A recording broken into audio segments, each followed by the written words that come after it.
Bienvenue dans cette nouvelle émission, c'est François, deuxième partie de la série sur la fin d'un monde. Donc on va continuer sur notre lancée. On avait une première émission la semaine dernière de 20 minutes qui a été une excellente introduction avec déjà pas mal de pistes, d'axes sur lesquels travailler. Aujourd'hui, on va aller encore plus en profondeur, ça sera un petit peu plus long, mais on va aller en profondeur, on va essayer d'être un peu plus virulent sur ce qui est possible, pas possible, envisageable. Il y a des choses, ça va être mon avis personnel, peut-être qui dérange, il y en a d'autres, ça va être des choses très globales qui dans tous les cas vont se passer. Et pour faire suite donc à la première émission, d'abord je voulais revenir donc sur avant d'aborder surtout la partie qui t'intéresse sur l'investissement, sur l'entrepreneuriat, de qu'est-ce que tu peux faire avec cette fin d'un monde. Je voulais surtout revenir sur le phénomène de destruction de notre planète lié à notre mode de vie et de consommation et de ce qui pourrait se passer. C'est très important d'aborder ça. Et on va dire les scénarios les plus probables, ou voire même les plus dramatiques, au plus souhaitables, tout en revenant sur l'impact de cette épée de Damoclès, comme je l'avais dit, et sur notre choix ou non de devenir investisseur. Alors tout là, sans doute constaté aux informations ou sur les réseaux sociaux, tout est fait pour nous faire désespérer du monde ou de l'humanité. Premier point, c'est-à-dire qu'on nous parle sans cesse de mauvaises pratiques, de mauvaises nouvelles, toujours plus alarmantes sur l'état de notre planète, sur est-ce que ça se développe chez nous ou pas, une angoisse climatique, une angoisse de l'avenir et une impression que la fin est proche. Il y a des exemples de tous les côtés. Alors, les abeilles seraient proches de la mort, et la mort des abeilles entraînera la fin de la vie sur Terre au bout de 5 ans. Ou le réchauffement climatique qui s'emballe, et ça libère des virus en Russie qui vont tout détruire, et on n'a pas de remède. Ou les tensions entre les pays sur fond de crise économique, écologique, et qui vont nous amener à des nouvelles guerres qui seront terribles vu nos armements. Ou encore l'embrasement de l'Amazonie, j'avais oublié celle-là, poumon de la planète, et symbole de la fin prochaine de la vie sur Terre. Donc, avec tout ça, qu'est-ce qu'on fait ? On a deux options. On a deux options qui semblent se présenter à nous. La 1, se pendre immédiatement. La 2, dépenser tout notre pognon que l'on a récolté pour sortir, s'amuser et profiter de la vie du monde tant qu'il tient encore un peu. Donc évidemment, c'est un peu extrémiste, c'est un peu facile, ces deux choix. C'est des choix, on va dire, de facilité, de fainéantise. C'est les choix faciles, mais c'est pas les choix qu'il faut faire. Donc évidemment qu'il n'y a pas que ces deux choix-là. Moi, j'ai fait le choix d'améliorer ma vie pour la rendre plus vertueuse vis-à-vis de la planète, tout en continuant d'avancer sans me paralyser, on va dire, avec ces idées toxiques de on va tous mourir dans 10 ans si on ne fait rien, qui sont finalement juste un argument dépressif pour se valoriser et dire que tu vois, j'ai envie de rien dans ma vie, mais au final, moi, je protège la planète. Encore une fois, c'est le choix facile, c'est le choix de la fainéantise, et c'est pas vers là que j'ai envie de vous amener, surtout qu'il y a des solutions, et je suis un optimiste défini, donc j'essaye aussi d'être cohérent et d'investir en fonction de cette vision. C'est un peu provocateur ce que je viens de dire, mais c'est un peu vrai quand même. Un peu quand même, hein. J'avoue que cet état d'esprit toxique qui est présent un peu partout dans la société, ça m'exaspère sur certains points, parce que je sais que ça a une mauvaise influence sur beaucoup de personnes. Enfin, même, ça a une mauvaise influence sur moi, même dans un certain cas, dans une façon de voir. On est tous concernés. Donc perso, je sais pas toi, écoute jusqu'à la fin de l'émission parce qu'on va donner des solutions, mais j'ai fait le choix quand même de me lancer dans plein de projets, de continuer à croire dans l'avenir avec enthousiasme, de continuer d'investir, d'entreprendre, sans nier quand même les drames qui vont nous toucher, mais jamais, au grand jamais, je ne prendrai les excès de notre mode de vie actuel comme argument pour justifier de ne rien faire et de rien apporter au monde. Donc je suis là, je suis en pleine vie, en pleine vitalité, j'ai des rêves, j'ai des envies, et je vais continuer à rêver même si les océans montent de 20 mètres. Et j'ai aucune je n'ai aucune prise en tant qu'individu sur ce qui va se passer. Donc à mon échelle, par contre, bon, même si j'aimerais bien, j'essaie de faire au mieux. Déjà, par exemple, même à titre très très personnel, intime, j'ai arrêté de manger de la viande, je pratique le jeûne, ce qui même indirectement, on réduit la consommation, et c'est une source de pollution énorme de manger 3 fois par jour, ou encore plus la production de viande, et de jeûner régulièrement, c'est déjà très très très bénéfique d'un point de vue corporel et physique, mais c'est aussi pour moins consommer, donc moins polluer. Et je peux pas non plus décider tout seul de replanter 2000 milliards d'arbres sur la planète, ou construire des écoquartiers avec des océans tout autour, et d'arrêter l'usage des pesticides. Enfin bref, j'aimerais bien, mais j'ai pas encore le capital et la puissance pour le faire. Alors plutôt, j'use du pouvoir que j'ai pour que ça aille dans le bon sens, mais ensuite je continue d'impacter et de rêver. Voilà, quitte à m'isoler des médias, c'est forcément même ça vient pas de moi, hein, tu l'as sûrement entendu, qu'on essaye de pas allumer la télé et surtout pas de t'enfermer dans des idées toxiques. Donc voilà, pourquoi je continue d'investir, de créer, c'est pour ça que je voulais commencer par là, et j'ai envie d'amener toujours plus de gens avec moi. C'est ma valeur de leadership dans cette démarche, car je refuse vraiment qu'on se laisse endormir par ces idées de fin du monde, même si j'ai appelé mon dernier programme fin d'un monde, ça c'est autre chose, et qu'on en profite pour ne rien faire et finir à 80 ans sur un fauteuil. Évidemment, la planète toujours en vie, et se dire, bah bordel, si j'avais su, je serais encore là, j'aurais investi dans l'immobilier, dans la bourse, dans les cryptos, qui auront fait fois 10 000 depuis 2019. Voilà donc, pas d'excuse pour toi, et tu peux pas dire ça sert à rien parce que de toute façon blablabla. Celle-là, j'ai envie de mettre des tartes. C'est que du blabla, c'est de la merde pour te convaincre de rien faire, de rester devant ta télé ou de te divertir, de consommer à court terme, ce qui t'apporte aucun bonheur de long terme. J'espère que tu me suis. Maintenant que ceci est dit, je vais pouvoir te donner mon avis sur tout ce qui pourrait se passer face à la destruction de notre planète et ce qu'on pourrait faire pour s'en sortir. Alors, petit 1, on va faire ça en plusieurs parties. Je l'ai appelé l'avènement du moins pour vivre mieux. Donc, c'est une théorie qui a avancé pour changer de modèle, en fait, tout simplement, et sauver la planète, et celle de la donc décroissance, déconsommation. Donc, c'est une idée, c'est celle un peu d'un retour en arrière, d'un avènement du moins, supprimer la quantité pour la qualité. Alors, développer davantage le partage, ce serait donc l'avènement d'un mode de vie totalement différent, mais probablement moins guidé par le gain financier et probablement beaucoup plus paisible et sociétalement souhaitable pour le bonheur de tout le monde. C'est un monde, en fait, on supprimerait pas la valeur, c'est-à-dire que j'ai du mal aussi à imaginer qu'on puisse faire advenir un monde sans valeur ou valorisation des choses. Je me trompe peut-être, et je ne sais pas si c'est souhaitable, mais ce n'est qu'un scénario que quand même je privilégie. Le problème est qu'il va falloir imposer ça aux gens, ça c'est un gros problème, et que qui ont toujours envie d'avoir plus pour de mauvaises raisons, d'abord par cupidité, et ça c'est pas gagné. Donc ça sera l'enjeu, je pense, de beaucoup de batailles politiques et sociétales assez énorme, et la dégradation de notre environnement tout simplement risque de renforcer progressivement le camp des décroissants, même si les plus jeunes tombent clairement dans cette vision de décroissance. Deuxième partie, donc deuxième solution, la dépendance au sentier. Qu'est-ce que ça veut dire ? Donc, la dépendance au sentier, c'est probablement le plus gros phénomène qui fait que nous changeons trop lentement, pour le coup, pour sauver la planète. Donc la dépendance au sentier, en fait, c'est l'idée, pour faire simple, selon laquelle lorsque tu t'aventures sur un lieu de nature, pour la première fois où personne n'est jamais été avant, il n'y a pas de chemin.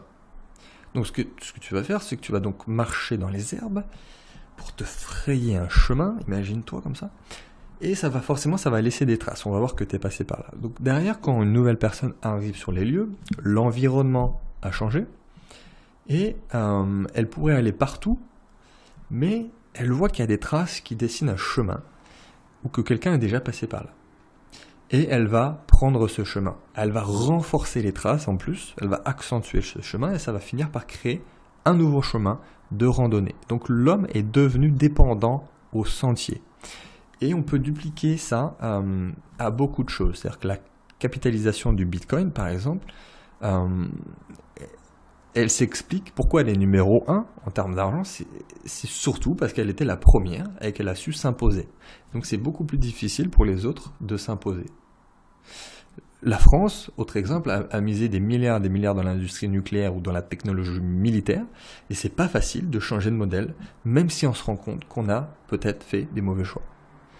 Et nous, voilà, à notre échelle, on a l'habitude de consommer toujours plus, même d'avoir un système qui vient de génération en génération, comment consommer, comment s'alimenter, sans même se poser de questions, et d'avoir accès à toutes ces choses inutiles, mais qui nous procurent aucun plaisir. Donc c'est très difficile de changer son cerveau et de valoriser le vide dans un monde où on se surcharge de tout.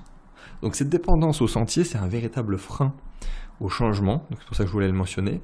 Donc par exemple, une mesure immédiate en France pour sauver la planète, ça devrait être d'interdire les constructions de maisons, alors que les centres-villes, des petites villes, sont vides. Mais voilà, les gens ils veulent tous leur petite maison avec un beau jardin, alors tant pis pour la planète, mais je veux ma maison. Et aussi on a été habitué par ça. Donc je te blâme pas, hein, évidemment, si t'es passé par là. J'ai aussi cette envie qui est peut-être culturelle, sociétale, mais nous sommes ici victimes de notre dépendance à l'idée qu'être propriétaire d'une maison avec jardin, c'est le symbole d'une vie réussie, et on nous l'a implanté, la petite graine est bien dans le cerveau. Donc c'est en réalité un des symboles de notre échec à vivre à 7 milliards sur cette planète, bientôt plus. Alors cette dépendance au sentier, ça peut mener à notre perte, entre autres, et elle nous empêche de changer ou de changer assez vite, surtout de changer vite pour sauver la planète. Donc le vrai problème c'est que ça risque de nous mener à des scénarios beaucoup plus radicaux. Troisième point, l'avènement de la dictature verte. Encore une fois, tu vas voir mes conclusions à la fin pour l'investisseur d'aujourd'hui. L'avènement de la dictature verte. Donc on commence à entendre parler, et on voit aussi naître des mouvements citoyens qui le proposent. Donc on a aussi vu récemment, par exemple en Suède, que l'avion était de moins en moins utilisé en raison de la honte à polluer. Et ça ancre dans les esprits. Donc on se projette dans un niveau, on va dire, de vie plus contraignant que ça serait, voire même celui de l'État, où on pourrait arriver à une situation où certaines libertés seraient limitées pour la sauvegarde de la planète. Donc c'est ce qu'on pourrait appeler une dictature verte, avec plein de mesures comme l'interdiction de consommer des produits non locaux, l'interdiction de l'avion pour le plaisir, l'interdiction des croisières, l'interdiction de la voiture à usage personnel, et autant de mesures radicales, mais qui seules auraient quand même un impact significatif. Alors, peut-être que tu dis, ouais, putain, il commence à déconner François, bordel, ça me fait peur, mais c'est peut-être le moins pire au final qui puisse nous arriver. Parce que le stade supérieur peut être bien pire. D'une certaine façon, les restrictions existent déjà. Par exemple, là, cet été, avec la sécheresse, c'était interdit de remplir sa piscine ou d'arroser certains champs pour les agriculteurs. Et finalement, ce serait simplement de s'adapter aux contraintes de notre environnement et donc de diminuer un peu notre désir d'épanouissement purement égoïste et personnel pour la sauvegarde de notre futur. D'une certaine façon, ça revient à être investisseur. Au lieu de consommer aujourd'hui, tu reportes à plus tard et tu utilises l'argent pour investir et avoir un avenir meilleur. Là, il s'agit d'investir sur la planète et dans sa survie pour le futur. Et en général, le mindset, ce fameux mot, l'état d'esprit de l'investisseur, c'est quand même de se sacrifier à court terme, avoir une vie difficile, avoir une période difficile pour avoir une vie facile, et non pas l'inverse, avoir du court terme facile pour au final avoir une vie difficile. On va voir maintenant le stade supérieur. Et on va voir aussi que le troisième point, que la dictature verte, c'était le plus enviable au final. Donc 4, on va dire un scénario un peu plus dramatique, quelque chose qui est envisageable. Encore une fois, je ne veux pas rentrer dans le drama pour le drama, certains vont me tomber dessus encore. C'est peu enviable, c'est digne des films hollywoodiens, mais quand même, c'est possible. Il y en a même plusieurs. C'est-à-dire que si on n'arrive pas à changer, on sera probablement confronté à la situation du plus fort qui impose sa loi aux autres. la survie du plus fort. Un modèle très darwinien. Et qui sont les plus forts aujourd'hui, d'après toi? Je te laisse 2 secondes pour réfléchir. C'est ceux qui ont l'argent et la puissance politique et militaire. Et surtout ceux qui ont de l'argent, parce que la puissance politique et militaire, on peut l'avoir aussi par l'argent. Et on pourra donc avoir des bouleversements politiques vers des régimes autoritaires qui mettraient un terme à de nombreuses libertés au nom de la sauvegarde de la vie sur Terre. Imaginons que les gouvernements ne trouvent plus de solution et que la machine climatique s'emballe encore plus, sans compter la population mondiale qui atteindra 10 milliards d'habitants, on aurait une tension qui deviendrait un peu extrême. Donc les situations de tension entre pays devenant critiques, on pourrait avoir des tas de scénarios radicaux et dignes des théories du complot qui pourraient se réaliser. Donc on pourrait avoir un scénario par exemple où les pays les plus riches se retournent vers les pays les plus pauvres, surpeuplés, surtout les pays les plus pauvres surpeuplés, et sans défense, avec moins de défense, et ça finit mal. C'est-à-dire qu'on peut les laisser potentiellement exprès dans la merde, qui finissent par crever de faim et de soif, faut le dire, et que la population mondiale finisse par baisser. C'est-à-dire que les pays riches, ça c'était la version sympa, mais là en gros, ce serait de supprimer 80% de la population mondiale. Donc si tu as vu le film par exemple Kingsman, tu vois très bien de ce que je veux dire. Donc c'est l'idée qu'on puisse arriver à changer, on peut pas changer l'humain et la société, et donc la seule solution qui nous reste c'est de supprimer une grande partie de l'humanité pour sauver l'autre. Évidemment ça semble inenvisageable d'en arriver là, mais bon, on a quand même l'être humain a quand même créé des camps d'extermination, et ça serait un autre niveau. Donc je refuse moi personnellement de croire à cette hypothèse, et franchement, comment on pourrait se regarder dans la glace quand on est même dans les 20% restants, si on survit ensemble et on meurt ensemble. Là, il n'y a pas vraiment d'alternative possible. N'empêche que dans la tête de ceux qui ont le pouvoir, les richissimes également, on ne sait pas ce qui pourrait se passer en situation de crise extrême. Donc on ne peut pas totalement écarter le fait que cela puisse se produire. Et il faut se poser la question de savoir, dans les 20%, si on y est ou pas. On n'espérait pas gagner une loterie, mais ceux qui ont le pouvoir politique, économique, l'argent, le savoir, seront dans le bon wagon. Bon, on a déjà la chance d'être en France, pays développé, pays du G7, pays qui a l'arme atomique, donc la France ferait probablement partie des 20%. Mais, ok, on est sauvé, mais pour vivre dans quel monde ?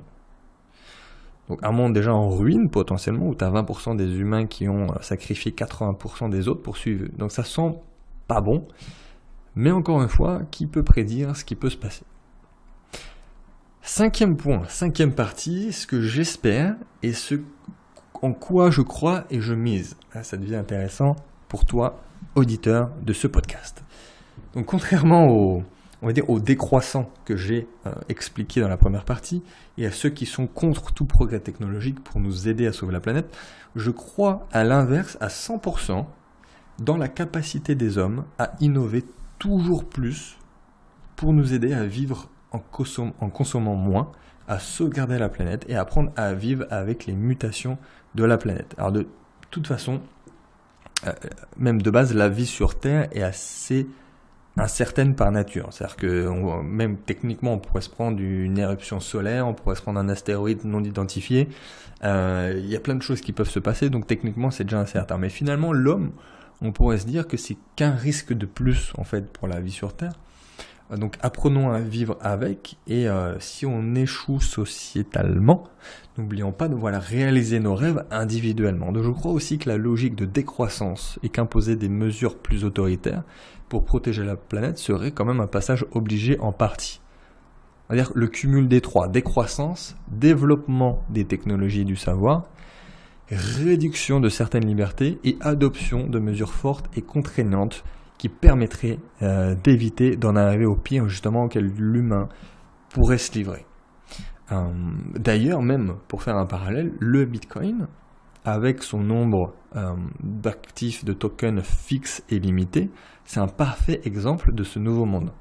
C'est un cryptoactif qui, par sa rareté, prend de la valeur avec le temps et qui pousse forcément à pas une surconsommation, voire même à l'inverse, à moins consommer pour s'enrichir. Donc c'est une monnaie parfaite pour la décroissance, tout en étant en fait une nouvelle technologie de disruption qui peut nous amener bien plus loin, à changer la vie et le monde. Donc, les cryptos aussi, ça fait partie. Bon, il n'y a pas que ça, hein, mais si tu veux aller beaucoup plus loin, justement, dans mon nouveau programme, il y a 2 grandes parties, dont une sur justement l'innovation, le côté, on va dire, positif de la chose, le côté positif du crash, c'est-à-dire qu'une fois que tout est déconstruit, il faut tout reconstruire.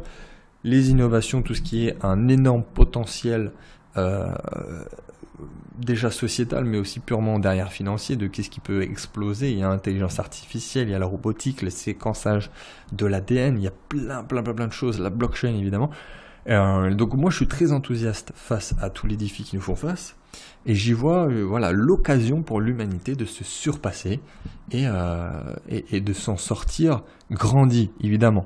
Donc c'est la fin d'un monde, c'est pour ça que je l'appelais ça, mais je suis très enthousiaste en disant ça. Donc c'est une certitude en fait, la fin d'un monde, ça c'est sûr, c'est pas moi qui le dis, mais je suis sûr que c'est pas la fin du monde, tout simplement. On va conclure encore, allez, on va encore passer 5 minutes ensemble. Et en fait, je voulais juste reprendre l'exemple que j'avais donné lors de la première émission, de revenir sur le cas de ce premier supermarché sans caissier, et en quoi ça nous est utile en fait pour penser la vie de demain, et en quoi ça peut nous aider à faire nos choix de vie.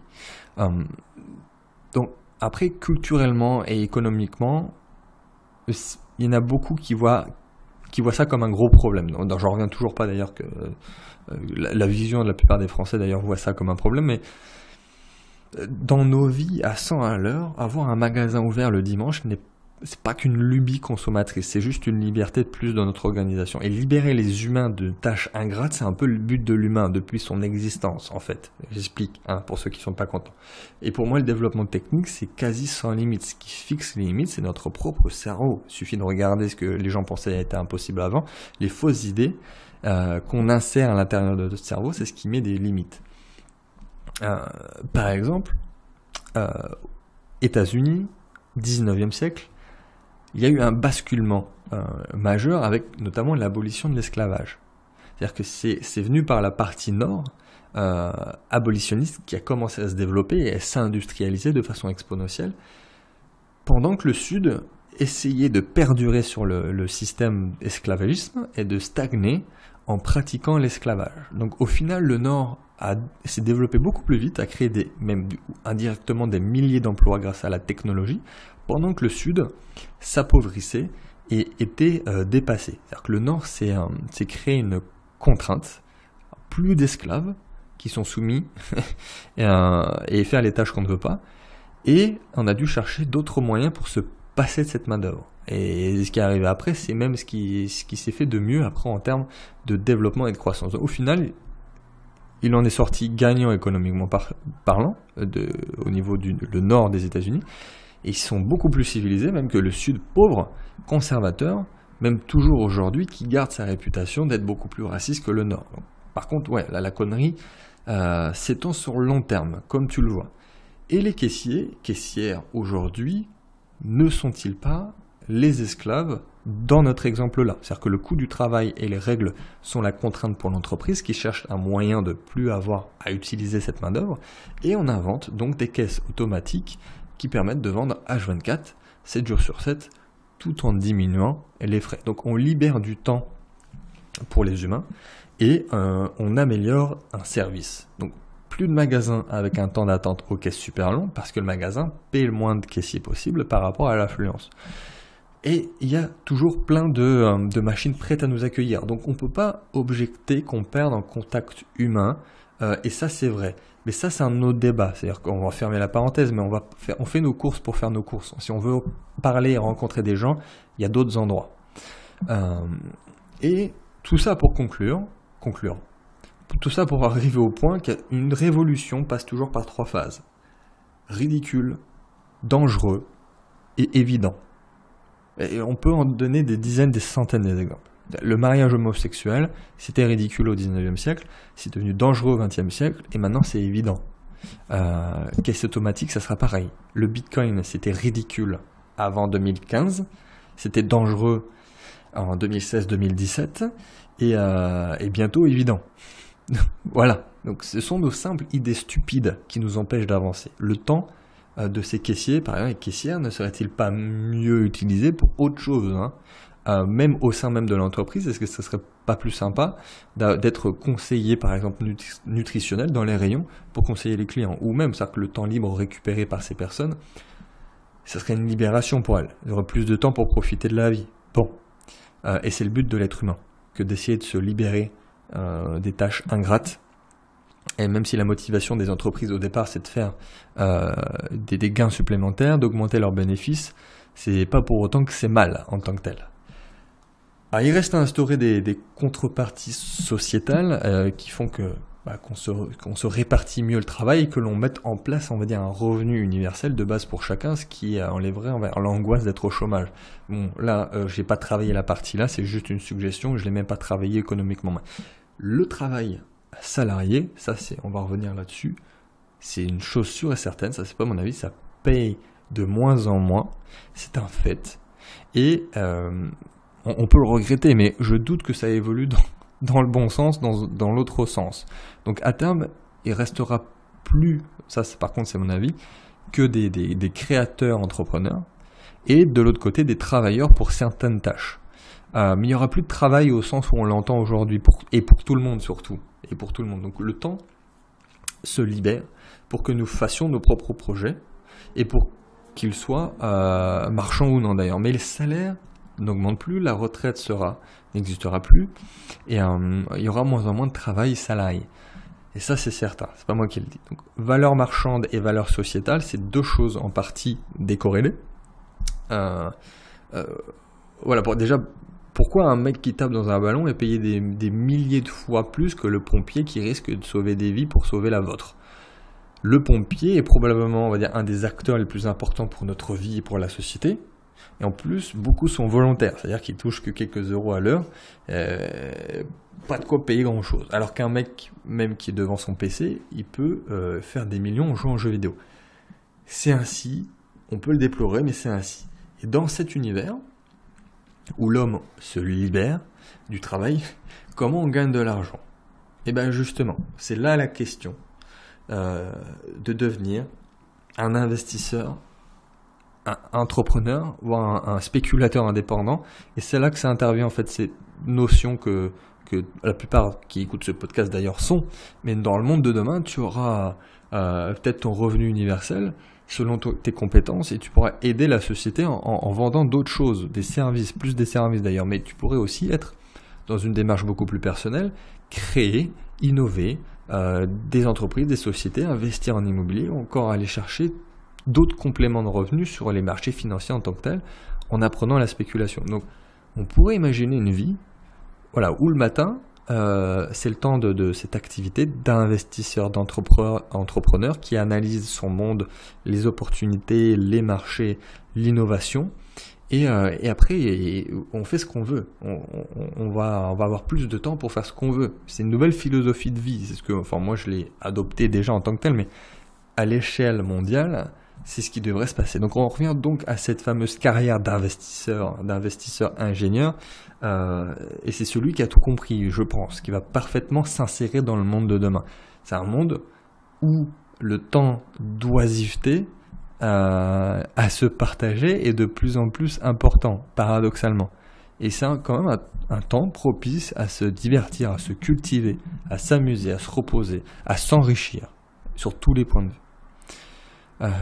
Voilà pour cette deuxième partie, donc la fin au final de cette série sur la fin d'un monde. Si tu veux aller plus loin, évidemment on peut travailler ensemble puisque tu as mon nouveau programme fin d'un monde, placement post-modernité 2020-2050, qui va pouvoir te guider sur plein d'axes différents avec plein de solutions sur ce que moi j'ai mis en place, avec beaucoup d'analyses de tutoriels pour t'accompagner sur des placements qui ont du sens. Dans tous les cas, tu as le lien dans la description, je t'invite à regarder parce que je vais encore plus loin. Et là, c'est de l'écrit pour le coup, il y a même une petite vidéo sympa que tu peux regarder. Une vidéo qui vient de mon séminaire à Paris, justement sur le même thème. Et on se dit à très bientôt. N'hésite pas si tu as la moindre question. À très vite dans une prochaine émission.